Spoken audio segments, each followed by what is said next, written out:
Hey, this is Brennon, And this is Heather. and you're listening to Shaped by Grace.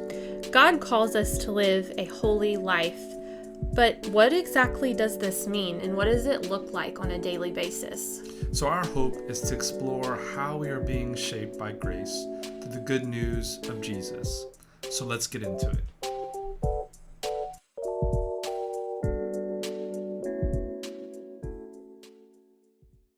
Hey guys, this is episode 4 of Shaped by Grace. We have a special guest with us today, Jeremy Flores.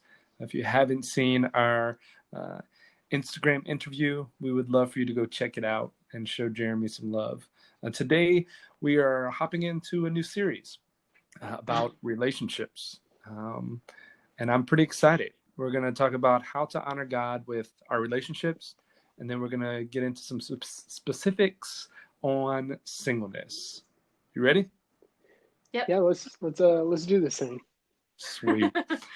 And so where I want to start is at the very, very beginning, where all good stories start, in the book of Genesis. I was like, are you about to say Genesis 1:1? No. In the beginning.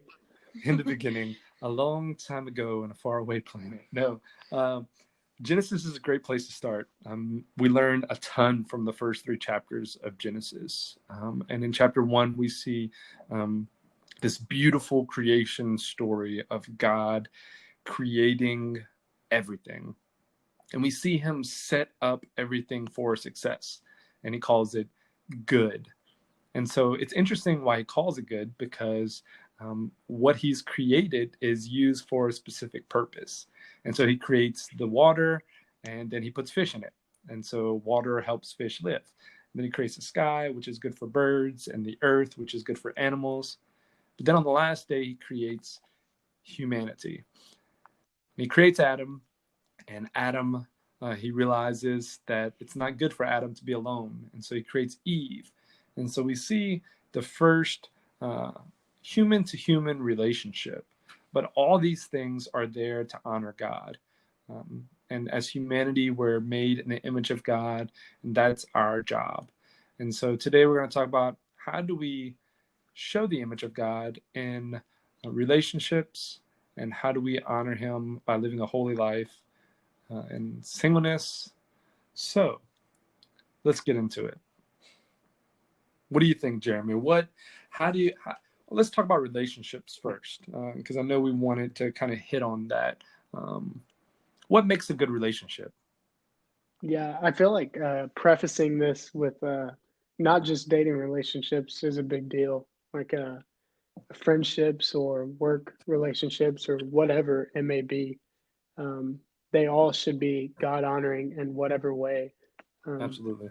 But the biggest thing with like a relationship and God honoring, it should just be good community where you are both just constantly working to grow closer to God, and you do that by like bouncing off of each other. It's not always going to be fun. It's not always going to be good when you're called out for doing something sinful or wronging somebody or something like that.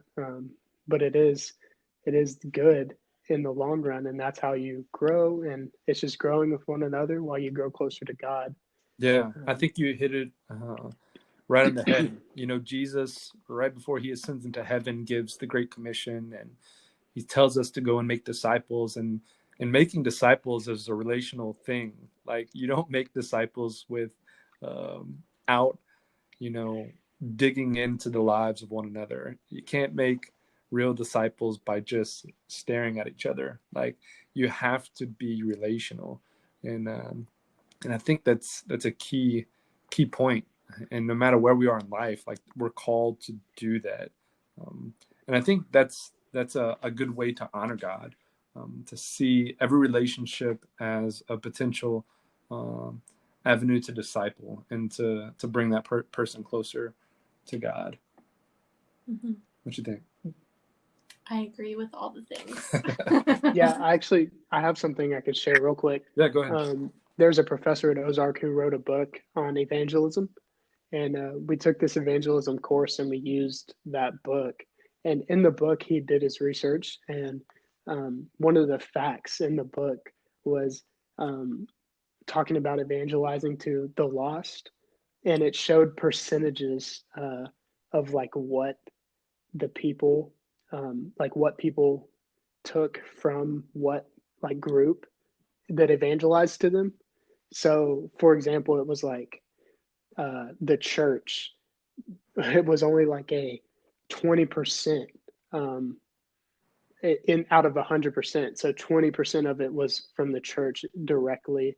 Another was on their own. It was like 5%. Like so, trying to evangelize to themselves. Yeah. Like tracks and things like that were like 2% and so on. But the largest percentage group of the things was at like 75%, and it Mhm. was relationships. So it was Uh, like family members, friends, things like that, yeah. who were the best at evangelizing to their loved ones because they had that relationship with one another. And I Yeah. just thought that was really cool. I That believe it. that is, and I think there's a reason for that. One thing, I guess, because I'm a selfish human being and I want to talk about humans and humanity. Maybe that's why I started off with this. But God is a relational being. Like he begins in Genesis. He's like, "Hey, let us make man in our image," and so it's that. Um, that relational phrasing of our and we, like God is a relational being. The reason we need relationships, the reason that God saw it wasn't good for Adam to be alone, was because he himself is a relational God. And we see that throughout the Old Testament and New Testament, the story of redemption. Like God didn't have to do that. He could have been just in letting us, into our own human nature and destroying everything. But he wanted that relationship with us. He showed it through Abraham, through Moses, through David, and then by sending Jesus. And then the Holy Spirit comes and he lives within us, and it's a relational being. And so I think that's important to even set a foundation of why this is an important topic. Why, even though we're maybe the type of person that wants to stay home all the time and play Call of Duty or watch Netflix or like hide in our hole, we need others, point blank, because our Creator showed us that. He gave us the example of that. And so, with that being said, I think in our next little segment, we'll jump into singleness. And so let's do that. Let's talk through a couple of questions. Um, if you have anything you want to add, either one of you jump in. But I'll just ask, or I'll have Heather ask some questions because I feel like I'm talking too much already. Go ahead, B. Okay, let's see. So as someone who is single, we'll save that question for later because I feel like that's a loaded question. Yeah.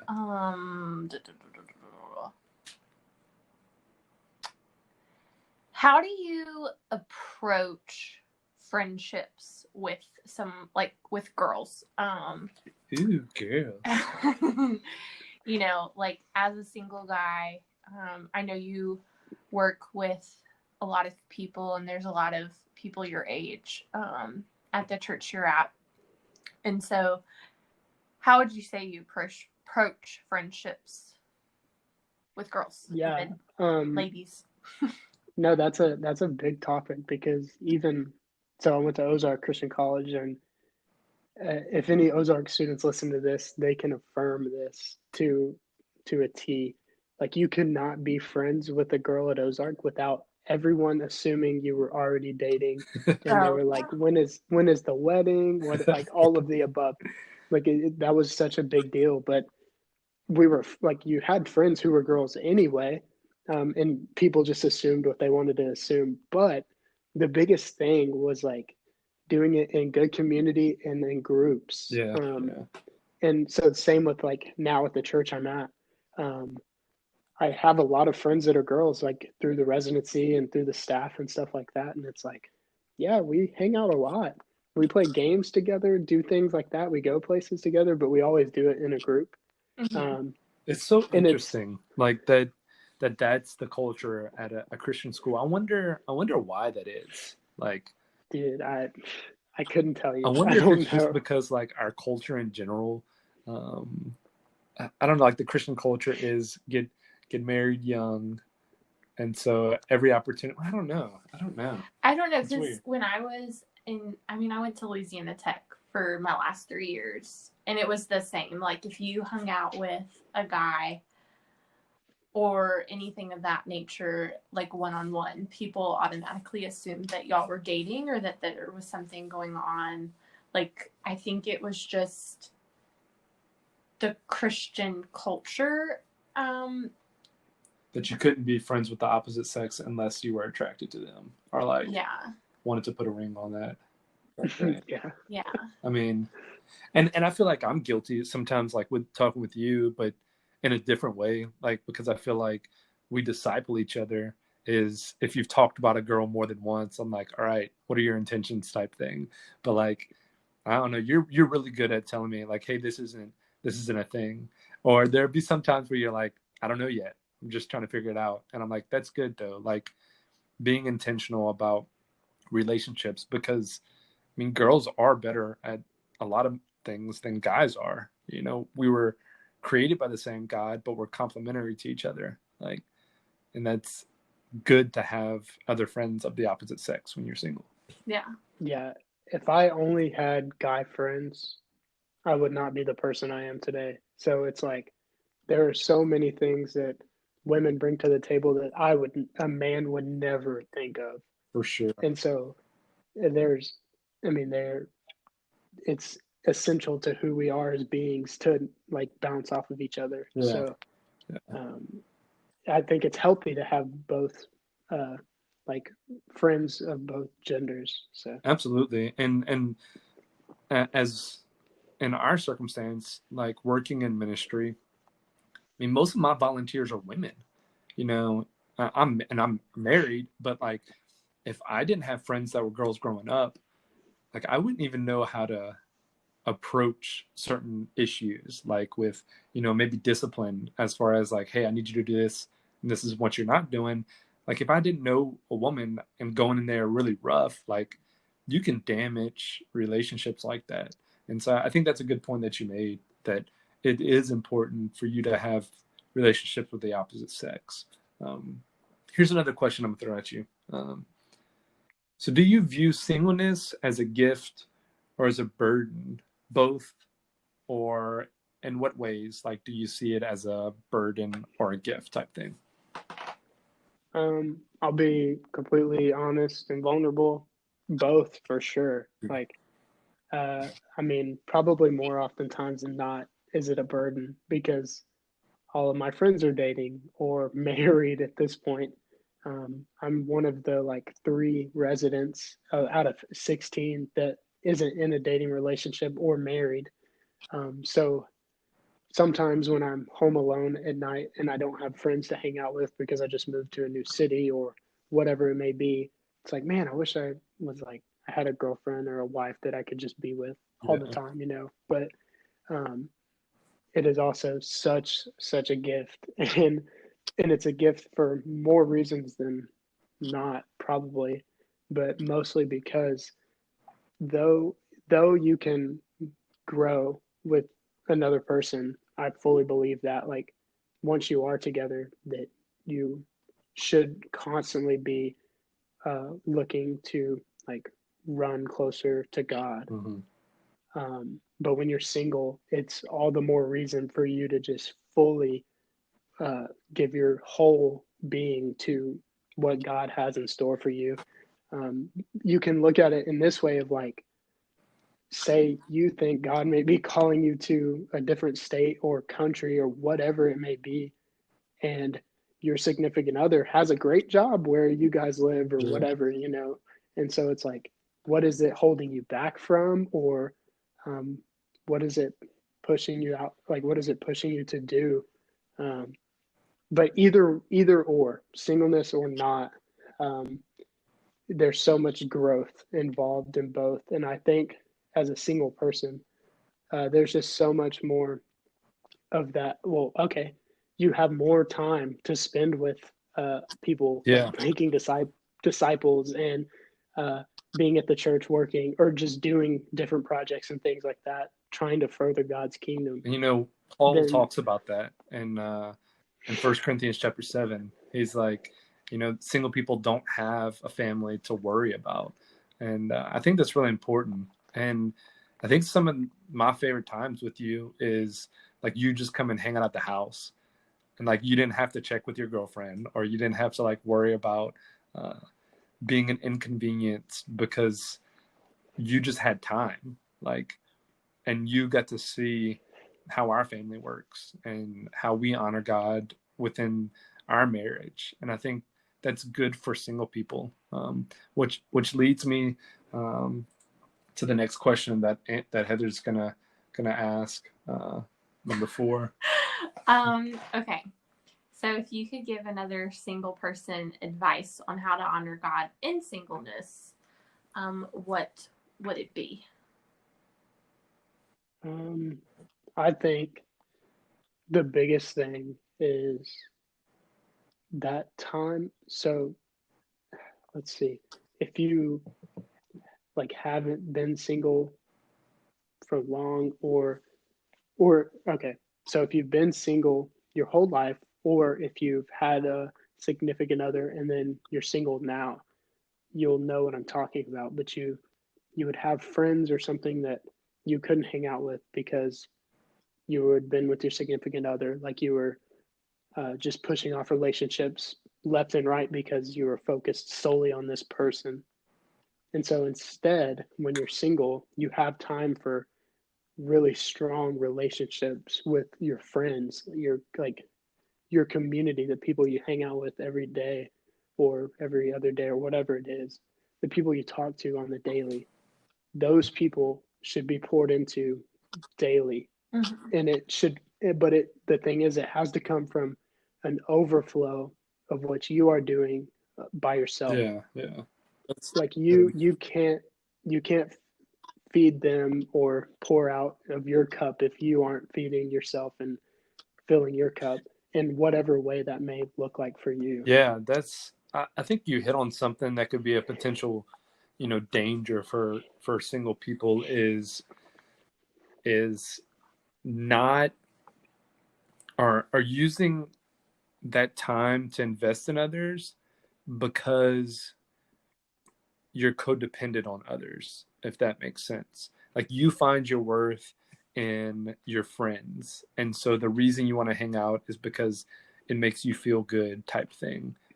And so having the mindset of, being in the word, being in prayer, being in community, because I need to pour into these people, because I want them to be closer to God, not because I want to be selfish and gain all the feels from this relationship, type thing. Does that make sense? Yeah, that hits the nail on the head right there. I think I agree. to bounce off of that too is, I think talking about like codependency and stuff, like I think it's really easy to rely heavily upon other relationships. It's kind of like, okay, well, until I get married, I'm just going to like depend solely on my friends and stuff instead of depending on God. Yeah. But I was reading an article talking about singleness, and like singleness is temporary, whether it is you are eventually going to be married, or, and this was the good stuff, when we get to heaven, we're ultimately going, like, we are the bride for Christ, who is the bridegroom. Yeah. You know, it's like we're going to have like the grand wedding when we meet Jesus face to face in heaven. Like, because marriage here is a reflection of Christ and the church, the marriage between Christ and the church. And so we enter into marriage at some point, but it's either going to be here on earth or it's going to be in heaven. And so are you saying that I'm dating Jesus right now when I'm single. Oh my gosh. Hashtag Stop it. Jesus for life. You're so dumb. But I don't know. I think that Yeah. just to bounce off like what y'all are saying, I think that's another thing to kind of Yeah, I think add, because I think it gets really hard for people because they always ask, and this could be one of your pet peeves about being single, because I think it was one of mine when I was single, is, so when are you going to get married? Like, people keep thinking like I'm waiting just for the next best thing, but like singleness is something that this is the season you're in, and like use it well, like Jeremy was saying.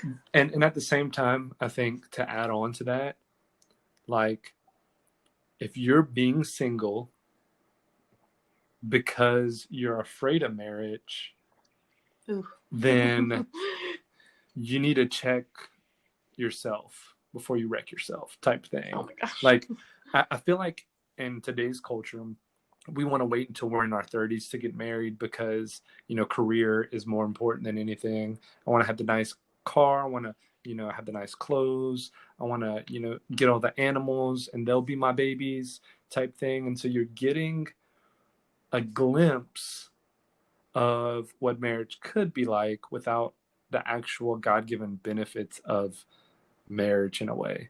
Like, one of my pet peeves of singleness, and then we'll get to yours, is when I see single people buying dogs or cats, you know, or parrots or hamsters or ferrets, and acting like those are their children.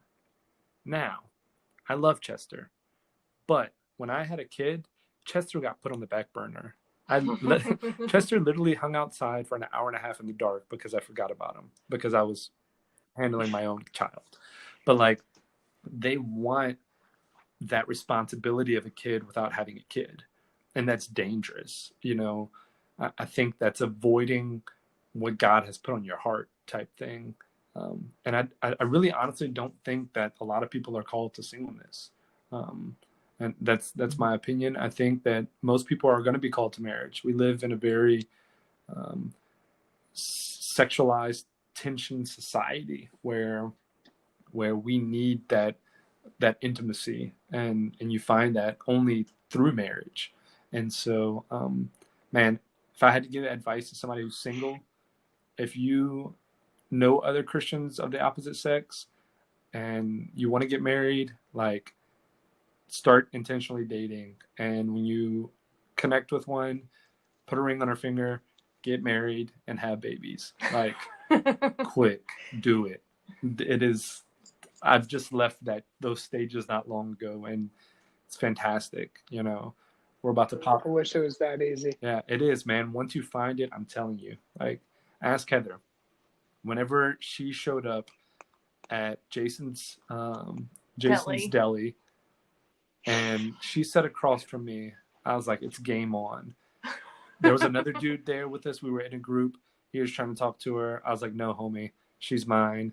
Just eat your food. Let me do the talking. I'm so glad I was claimed. Like, I wasn't aware of this internal battle between you and him. No, I don't even know. Up for my attention. He was probably just a nice dude that was trying to talk to you, but I honestly did not care, and I'll repent for that. But hashtag sorry, not sorry. Like, I wanted marriage. Like, I craved it, and I know you do too. And I was a little older. I was 25. 24 when we met, about to be 25. Yeah. And so I was at that point in my life where it's like, look, I know that's what I want. I know that's what God has planned for me. And so, yeah, just being intentional with that. So basically, Brennan is telling you, go to Jason's deli and sit in front of a girl, and that's how you're going to get married, Jeremy. Look, man, they ain't got nothing good at Jason Deli except the girls. So I was gonna say, I've probably eaten Jason's Deli once in my life. Yeah, shout out John Bailey. He's the only other person I've eaten Jason's Deli with.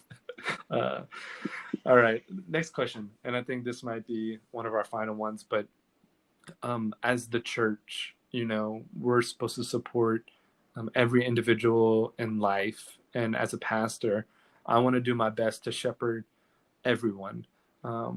So, what can the church do to support and encourage those who are singles? That's a good question. I definitely think that in light of what the world says about being single, the church should pretty much go against it, Mm. um, for the most part, because either the world is two very extremes. One being like, if you're single, then you're just a bum, like you're something's wrong with you or something like that, like just nobody wants you kind of thing. There's so many people in the world. How are you single? Yeah. It's either that extreme or it's the other extreme of like, oh, you're so strong and independent, you don't need anybody.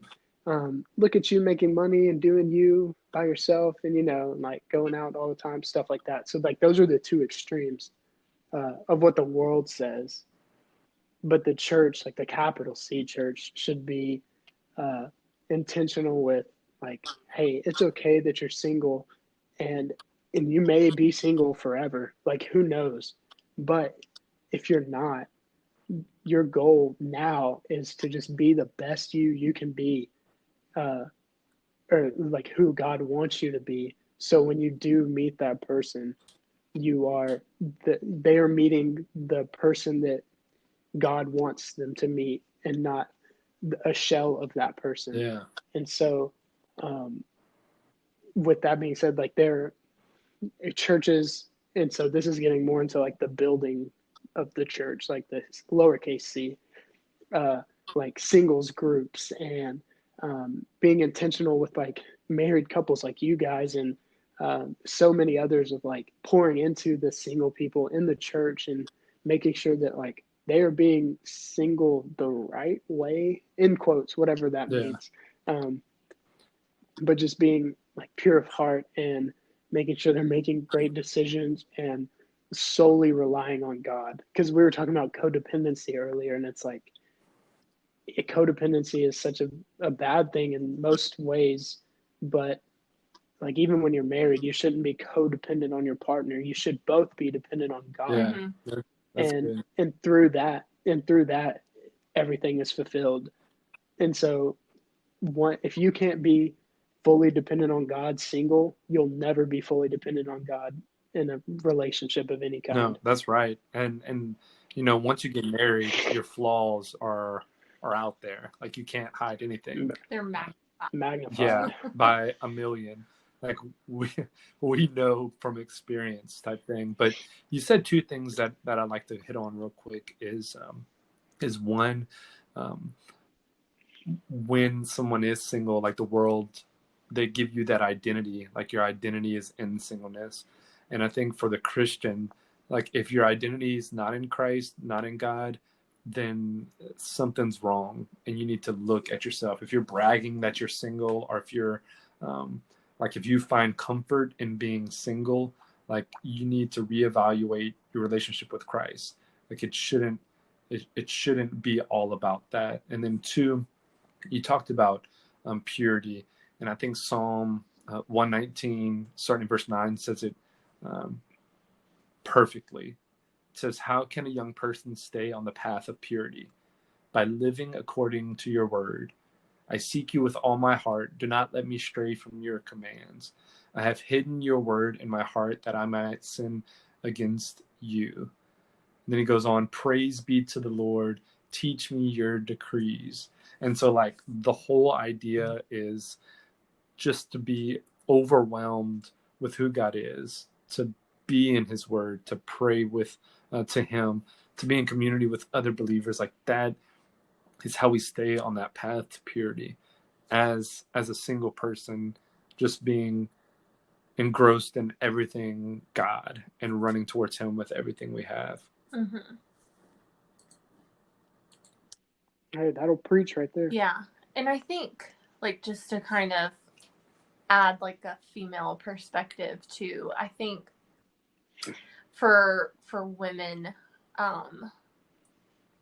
like society definitely pushes there's something wrong with you, or you're an independent woman, you don't need a man kind of thing. And And so it's hard to find the balance between those two. And so I think the church being an encouragement and showing women, like having older women pour into younger women that are single, like, hey, this is what it means to be a woman of God. And then like you and Jeremy, you pouring into him and showing like this is what it means to be a man of God, and just being like a reflection of Christ and the church, and like for me being a reflection of what it looks like to one day be a wife, but also like this is what it means to serve the Lord as a woman. But I think this just popped into my head, but I remember reading a book.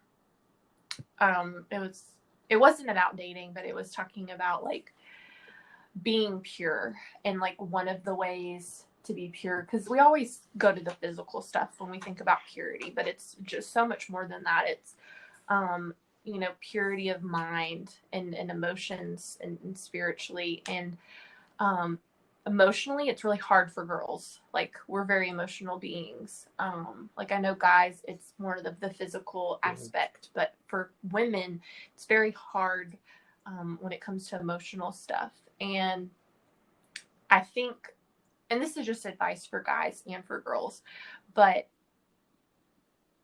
when you're going to, like, when you're approaching relationships with the opposite sex, having that mindset of, okay, if this person is not going to be my future spouse, how would I want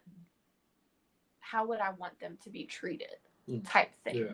Like, if I knew before I met you that you were like friends with a girl, like how would I want that girl to have treated you? Yeah. And vice versa. Yeah. So it's like, I think kind of having that mindset for the church as well, like being like holding like single people accountable, like, hey, I see that you are in a relationship, like some type of friendship, like, helping keep them accountable and help pouring into them, and like, hey, like this is how to stay pure. Because you might not do anything physical with that person whatsoever, but there's a lot of emotional boundaries that also shouldn't be crossed, that you have to also be careful of. I like that. All right. You guys ready for a hot take? Yeah, all right. We're now in the hot seat. So, one thing that I think that guys need to hear, and it needs to be pretty blunt about it, and I'm getting my idea from Titus chapter 2, verse 6, says, encourage young men to be self-controlled. And like you said earlier, like guys are really physical. Like we need touch and affirmation, that aspect, but being single, you need to watch out and be on guard for stuff like that and have self-control. I think the best advice that I was given, I was talking to somebody that I respect a lot, and I was struggling with having self-control over lust, and he was like, you know what, you need to man up. Like, you need to be the man that God called you to be. And I was like, bro, that's not what I wanted to hear. Like, I wanted you to tap my back and say everything was gonna be okay, but like porn, premarital sex, like that all affects the relationship in the future, in marriage, and those things need to be dealt with.